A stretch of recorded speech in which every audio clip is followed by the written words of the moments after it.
There is a specific kind of tired that no amount of sleep fixes. You have experienced it the morning after a full night's sleep, in which you wake and are, by every available physical measure, rested, the body restored, the muscles recovered, the biological requirements of the night satisfied, and yet the specific quality of the waking is not fresh. It is already heavy, already carrying something that the sleep did not touch, already organized from the first moments of consciousness around a relationship with the day that is less I am ready and more I am already behind. This tiredness is not physical, not primarily, not at the level where the physical rest you have been getting would address it. Napoleon Hill observed this in 20 years of studying the most extraordinary achievers and the most persistently ordinary ones.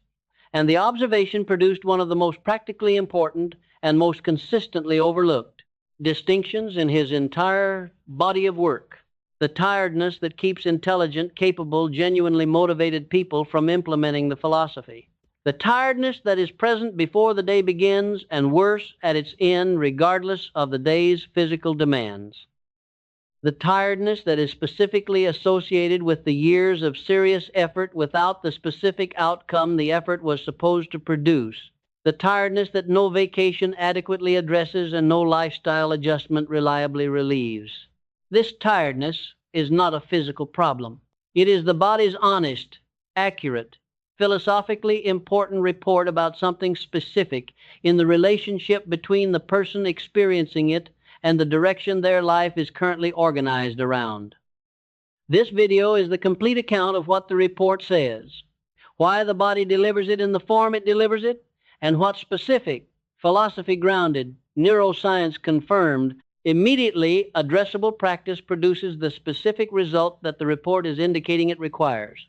Not more sleep, more alignment. Hill documented this distinction across the 500 extraordinary lives he studied with the specific, repeated, attention-drawing quality of someone who keeps finding the same unexpected pattern.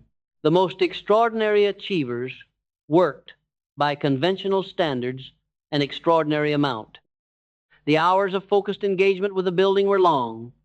The demands of the organizational intelligence were continuous, and the sustained commitment to the direction across decades of building was, by any objective measure, exhausting. And yet the accounts of the people who worked most closely with them, the assistants, the colleagues, the family members, the intimate observers whose perspective was not the public record but the daily, private, what is this person actually like quality of sustained proximity, consistently described something that the conventional narrative of the driven, exhausted, sleep-deprived achiever does not capture: vitality, not the performed vitality of someone presenting well, the genuine, unmistakable, physically real quality of someone for whom the engagement with the work produces more energy than it consumes. Carnegie, at 75, by the accounts of everyone who spent time with him in those years, was more energetically present than most people half his age.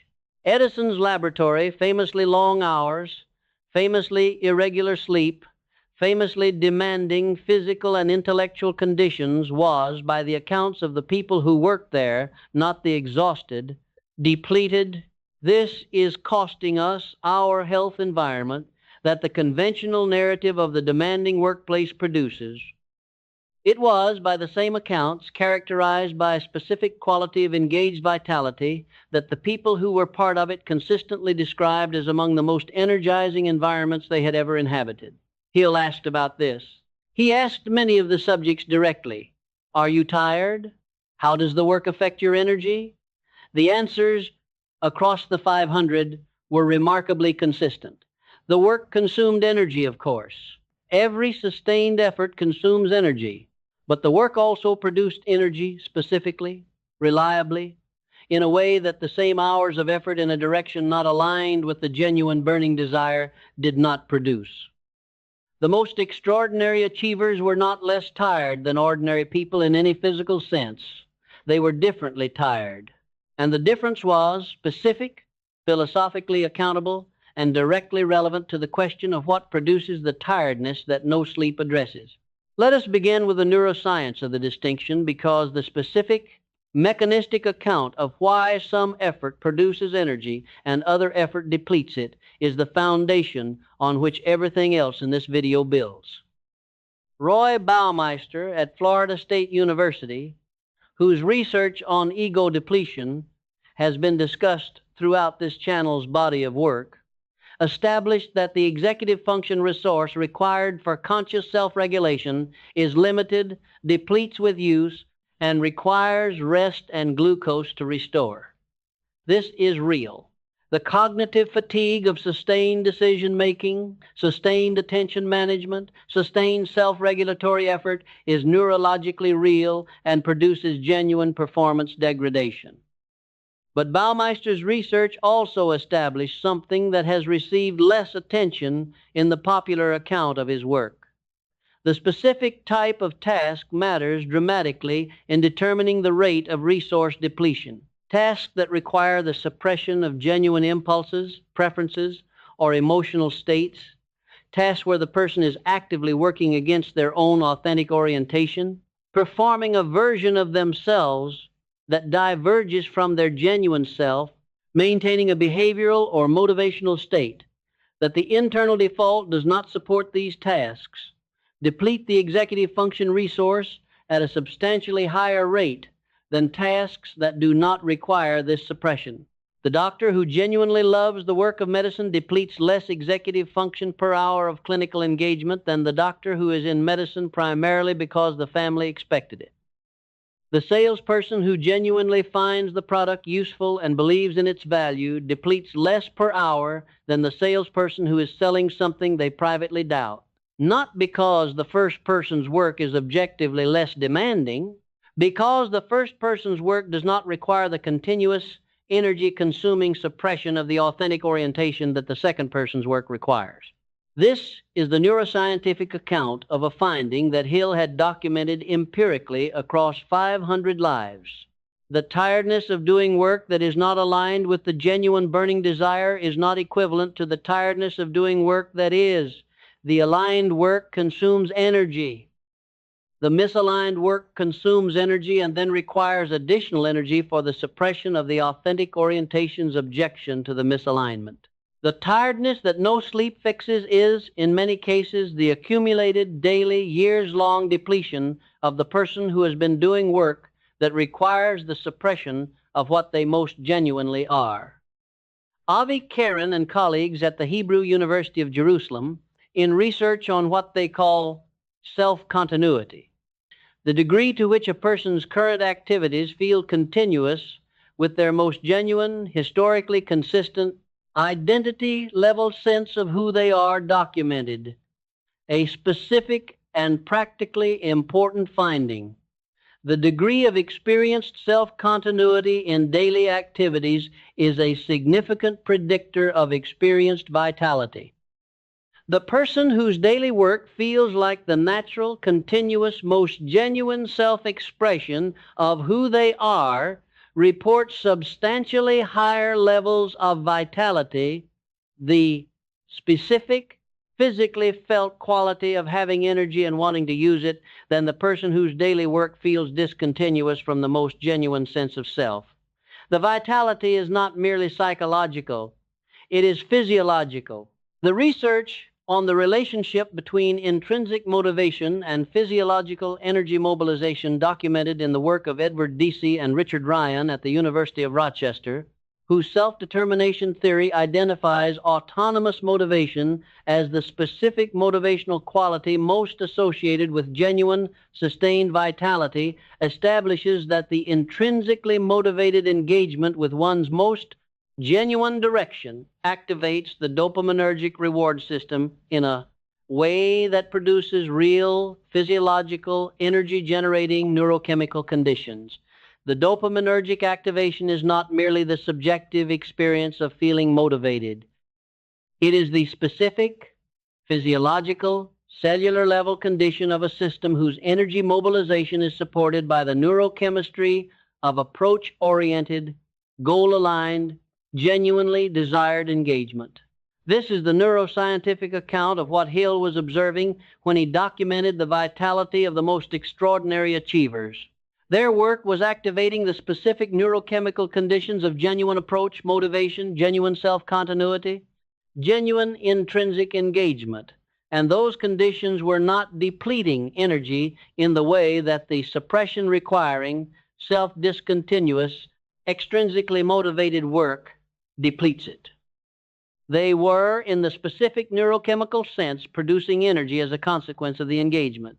The most important and most consistently overlooked source of non-physical tiredness that Hill's research identified is not the misalignment of the work with the genuine burning desire, though that is important and we will return to it. It is something more fundamental and more pervasive. It is the tiredness of unresolved emotional content. James Gross at Stanford University, whose research on emotion regulation is among the most important in the field, has documented the specific physiological, cognitively costly effect of emotional suppression, the strategy of managing difficult emotional experience by pushing it below the level of conscious awareness rather than processing it through expression, reappraisal, or genuine acknowledgement. Suppression is metabolically expensive. The person who is managing a significant, unresolved emotional experience, grief, anger, fear, the specific, accumulated emotional weight of years of genuine effort without the outcome through the strategy of suppression rather than the strategy of processing, is carrying a continuous background, energy-consuming cognitive load that is not visible to any outside observer, is often not fully visible to the person carrying it, but is as real and as physiologically demanding as any physical burden. The tiredness this produces is the tiredness of the person who wakes up tired, who has slept adequately and metabolically, and yet whose system is already from the first moment of consciousness operating under the cognitive load of the emotional content that the night's sleep could not address because the emotional content is not in the hippocampal to cortical transfer system that sleep serves. It is in the suppression system that operates continuously, without sleep, without rest, without any break, that the person who has not addressed the underlying emotional content can access. This is the most common source of the tiredness that no sleep fixes. The unprocessed emotional content of the years of genuine effort, the grief of the failed attempts, the anger of the circumstances that have not been what the direction required.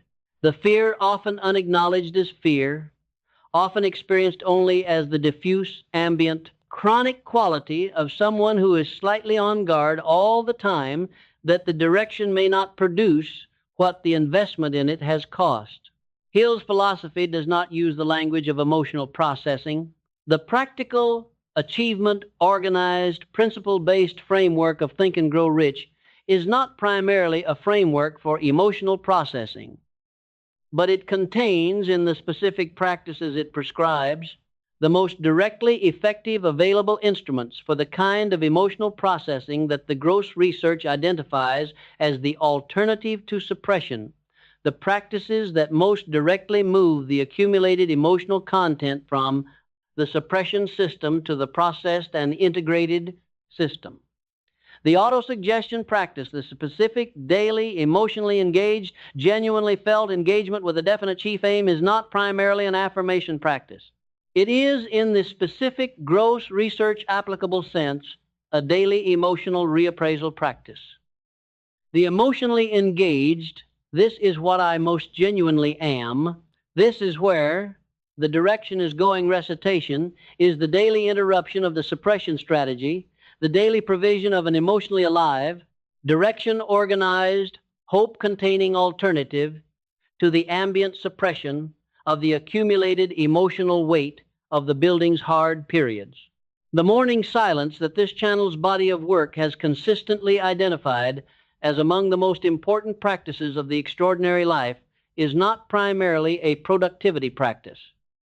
It is the specific, deliberate, regularly scheduled provision of the quiet in which the suppressed emotional content can surface to a level of conscious awareness where it can be acknowledged and, over time, processed.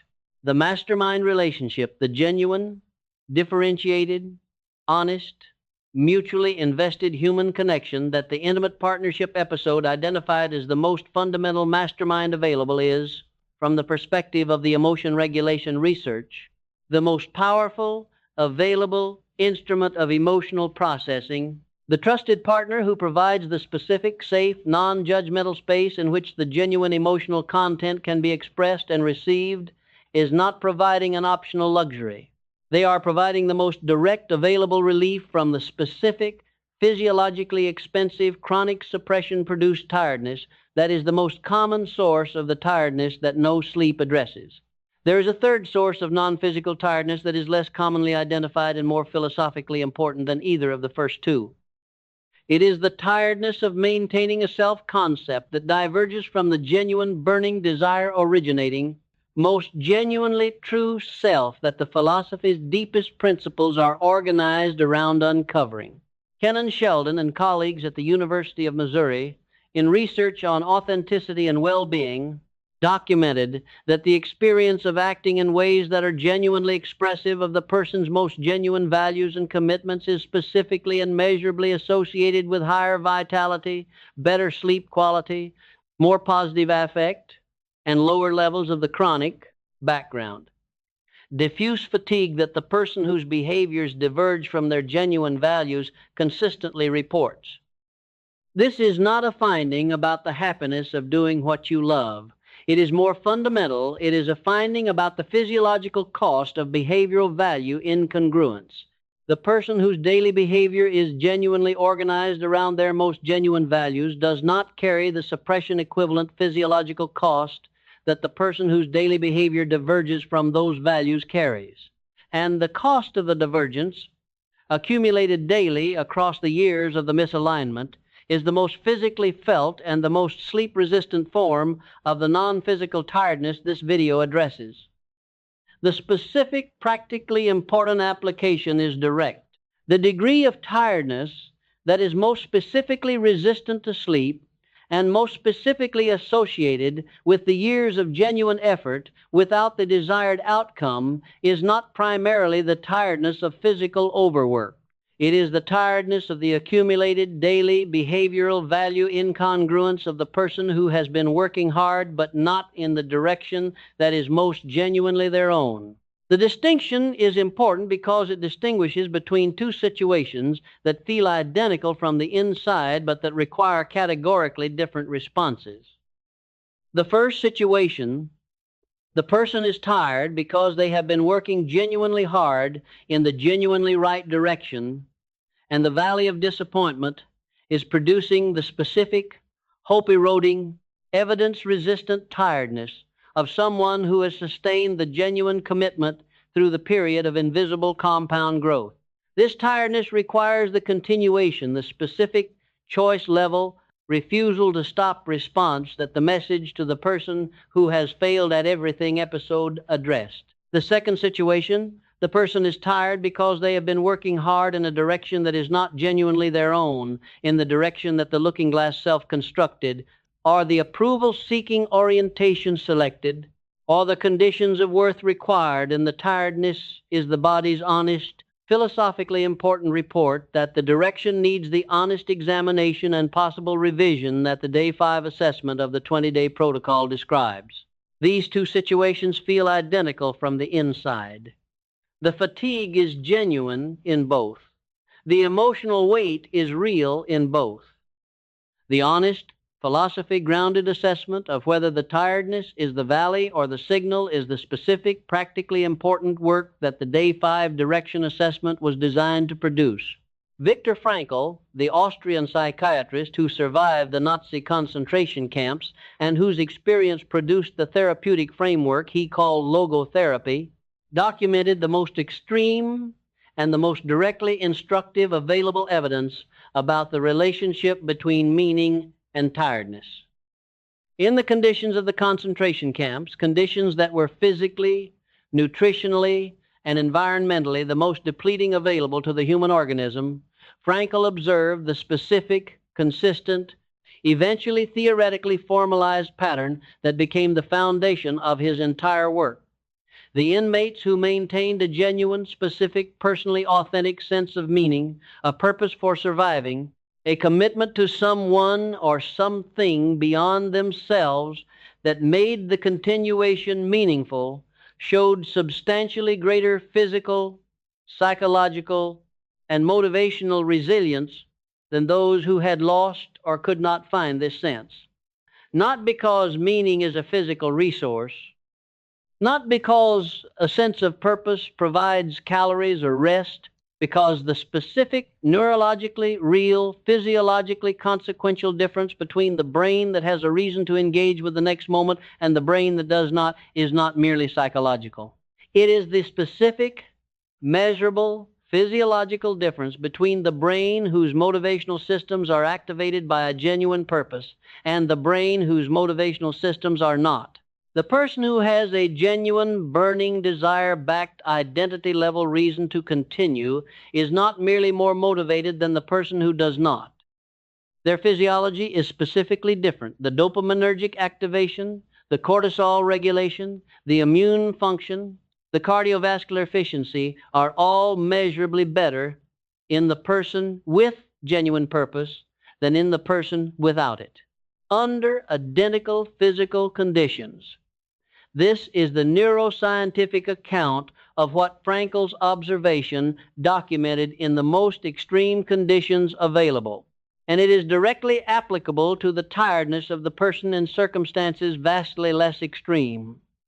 The tiredness of the person whose daily work is physically adequate but purposively empty. The tiredness of the purposeless effort is not the tiredness of physical overwork. It is the tiredness of the brain whose motivational systems are not activated by the work, whose dopaminergic reward system is not producing the energy-generating neurochemical conditions that genuine, purpose-aligned engagement produces. The body is not depleted. The purpose engagement is absent, and the absence produces a tiredness that is real, physiologically real, but that no additional rest can address because the rest is not what was missing. What was missing was the specific, genuine, burning desire originating purpose that the philosophy describes as the prerequisite for everything that follows. Now let us turn to the most practically applicable dimension of this video subject, the specific diagnosis of which type of non-physical tiredness you are experiencing, and the specific philosophy-grounded practice that most directly addresses each type. The diagnostic framework has 4 questions, each corresponding to one of the 4 primary sources of non-physical tiredness this video has described. Question 1. Is the tiredness most pronounced in the context of the specific activities that the current direction most requires? Or is it more uniformly distributed across all activities, regardless of their relationship to the direction? If the tiredness is specifically concentrated in the activities the direction requires, if the morning's engagement with the definite chief aim advancing work is where the tiredness is most acute, this pattern is consistent with either the valley of disappointment, tiredness of the person who is sustaining genuine commitment in a genuinely right direction without visible results, or the motivational tiredness of the person whose direction is not genuinely their own. If the tiredness is more uniformly distributed, present in the work and in the rest, in the building and in the leisure, in the morning and the evening, this pattern is more consistent with the unresolved emotional content, tiredness, or the behavioral value incongruence tiredness described earlier. Question 2. When you engage most fully with the activities that are most directly expressive of what you most genuinely are, not the activities the direction requires, but the activities that produce the specific, genuine, time-dissolving, fully absorbed quality of engagement that Csikszentmihalyi's flow research describes, does the tiredness momentarily lift. If the tiredness genuinely and noticeably lifts in these moments, if the engagement with the genuinely expressive activities produces the specific vitality present, already feeling better quality that distinguishes approach-motivated engagement from depletion. This is the pattern of misalignment-produced tiredness. The genuine direction is present and accessible. The current daily engagement is not sufficiently aligned with it. If the tiredness is present even in these moments, if the flow activities produce the external signs of engagement without the internal vitality, this is the pattern of the deeper emotional content. Tiredness and the practices that address it are the emotion regulation, the intimate partnerships genuine encounter, and the specific professional support that acute emotional depletion may require. Question 3. When you are honest in the private accounting that the accurate thinking principle requires about the relationship between the current daily activities and the values and commitments that are most genuinely your own, is there a specific identifiable divergence, a specific nameable way in which the current direction requires the daily suppression of something genuine? If yes, the practices most directly addressing this source are the source audit from the Stop Seeking Approval episode, the honest, approval-seeking, stripped assessment of whether the direction is genuinely yours, combined with the honest, uncomfortable, sometimes very difficult work of reducing the behavioral value divergence to the degree that the circumstances allow. Question 4. In the last week, how often did you have a genuine, not performed, emotionally honest conversation with a person who knows you well enough for the honesty to be real and safe enough for the honesty to be expressed? If the answer is rarely or never, this is the most directly addressable available correction, the most immediate, most practically available, least complicated practice that addresses the most common source of the tiredness that no sleep fixes. The mastermind's intimate form is not a luxury. It is not an optional enhancement to the extraordinary life's practical architecture. It is the specific daily emotional regulation providing, suppression interrupting, vitality restoring resource that the human brain evolved to depend on, and that the contemporary isolation of the ordinary working life most consistently fails to provide. Let us now give the complete, practical, this week executable set of practices that most directly address the non-physical tiredness this video has described, organized by the specific source the tiredness is most likely originating from. For the tiredness of motivational depletion, the tiredness of work not aligned with the genuine burning desire, the practice is the source audit combined with the daily auto-suggestion. The source audit identifies the degree of misalignment. The auto-suggestion practice does not fix the misalignment, but it does provide daily the specific, emotionally engaged, direction-organized, dopaminergic activation-producing alternative to the suppression strategy, the daily 10 minutes of the brain operating in the specific approach, motivated, purpose-engaged condition that produces energy rather than consuming it. The auto-suggestion, practiced consistently under conditions of motivational depletion, does not immediately resolve the misalignment, but it consistently produces the specific daily 110 minutes of genuine engagement, quality of vitality, access that begins, compound over weeks, to change the default orientation of the waking day from the suppression-dominant, already tired quality to the approach-oriented, direction-engaged quality that the fully installed definite chief aim eventually makes automatic. For the tiredness of unresolved emotional content, the tiredness of suppressed accumulated emotional weight, the practice is threefold. The morning silence, taken seriously, not as a productivity practice, but as the specific, deliberate, regularly scheduled provision of the quiet in which the suppressed emotional content can surface to awareness.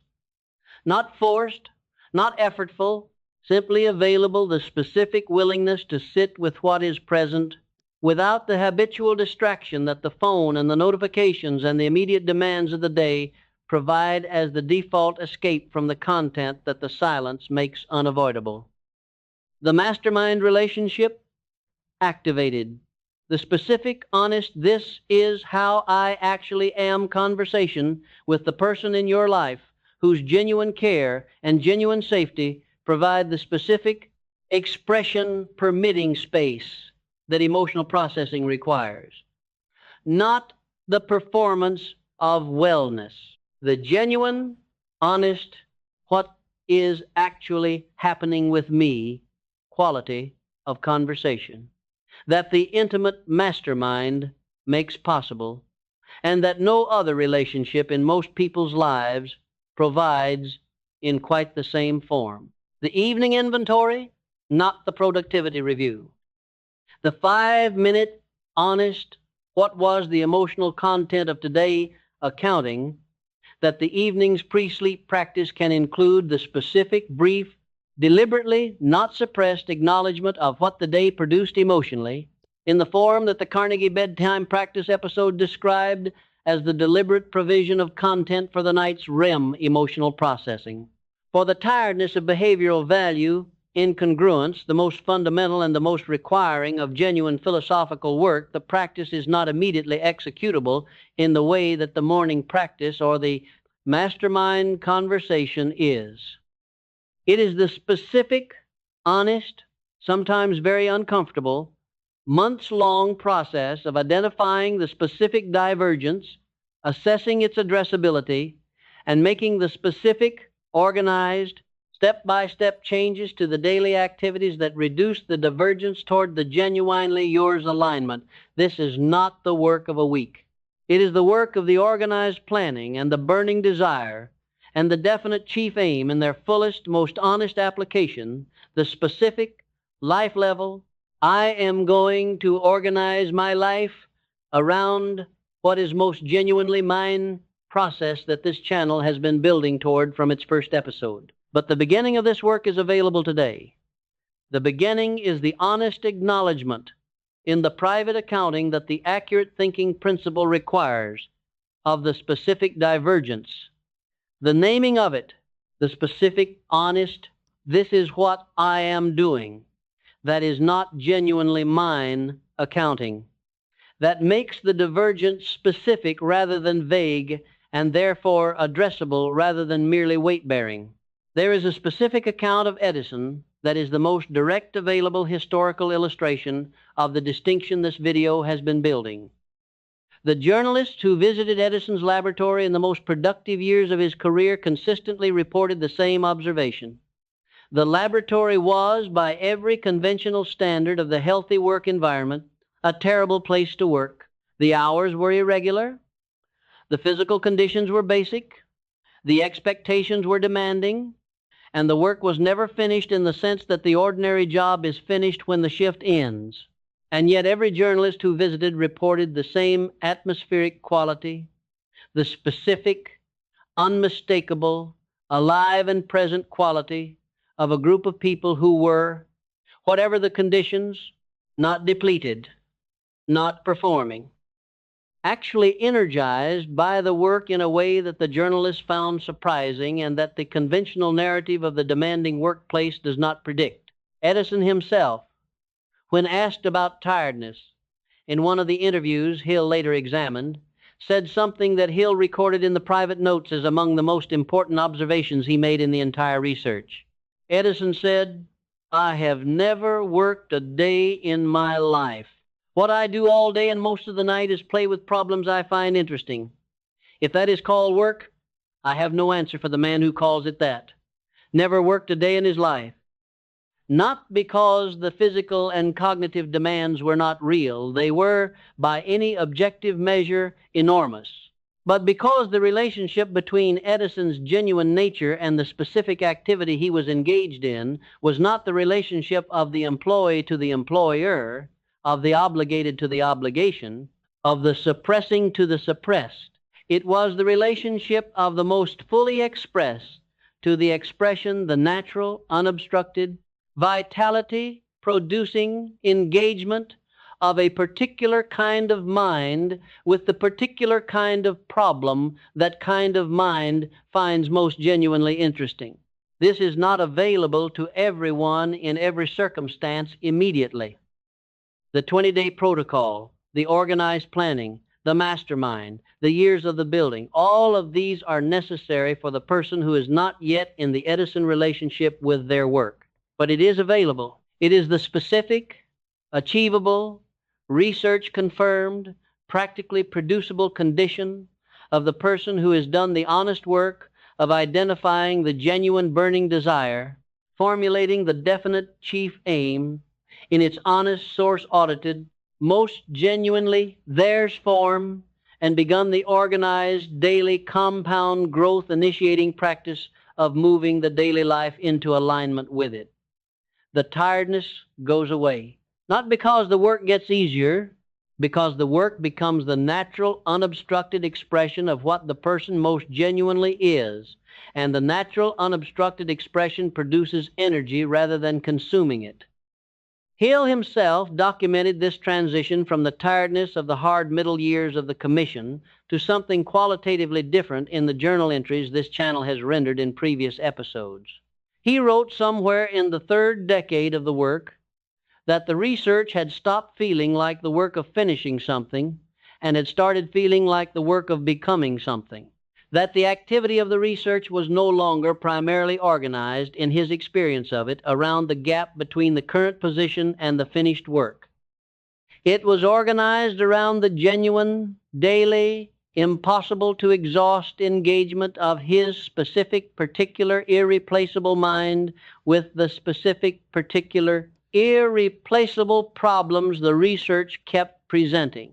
The tiredness that had been the characteristic quality of the hard middle years was not gone in the sense that the physical demands had decreased.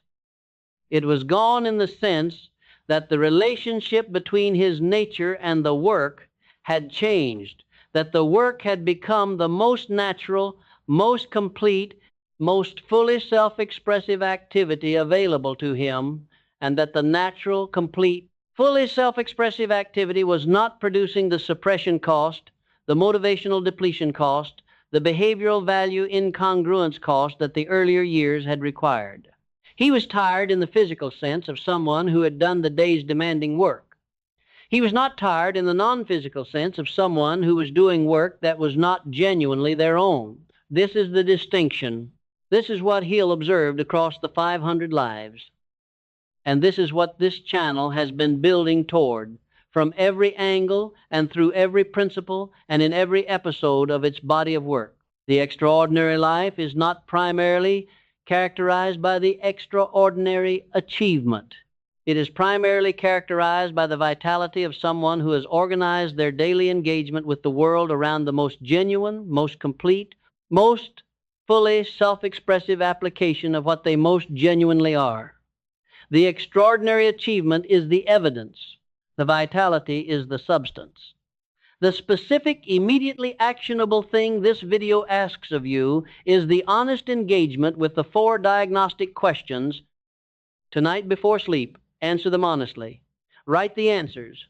Not the answers that reflect well, the answers that are accurate. Which type of tiredness is most present in your current experience?